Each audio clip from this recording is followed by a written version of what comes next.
অর্ধ পৃথিবীর বাদশাহ হযরত ওমর রাদিয়াল্লাহু তাআলা আনহুর শাসনামলে বাইতুল মালে কিছু কাপড় আসলো। হযরত ওমর সেই কাপড়গুলোকে সাহাবীদের মাঝে বন্টন করে দিলেন। এতে সকল সাহাবী ভাগে একটি করে কাপড় পেলেন। জুমার দিন হযরত ওমর খুতবা দেওয়ার জন্য দাঁড়িয়ে দেখতে পান সব সাহাবী অমনোযোগী হয়ে আছে। তিনি সাহাবীদেরকে জিজ্ঞেস করলেন, তোমরা কি আমার বক্তব্য শুনবে না?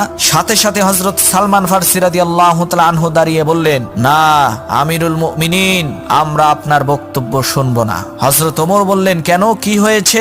সালমান ফারসি বললেন, আমরা সকলে একটি করে কাপড় পেলাম, অথচ আপনার গায়ে দেখছি দুইটি কাপড়। আপনি একাই কেন দুইটি কাপড় নিলেন? আগে এর জবাব দিন। হযরত ওমর বললেন, এর জবাব আমি দিব না, এর জবাব দেবে আমার ছেলে আব্দুল্লাহ। হযরত ওমরের ছেলে আব্দুল্লাহ দাঁড়িয়ে বললেন, আমার আব্বাজানের একটাই কাপড় ছিল, সেটা খুবই পুরাতন হয়ে গিয়েছিল, তাই আমি আমার ভাগের কাপড়টা আব্বাজানকে দিয়েছি, যাতে বড় একটা জামা তৈরি করতে পারে।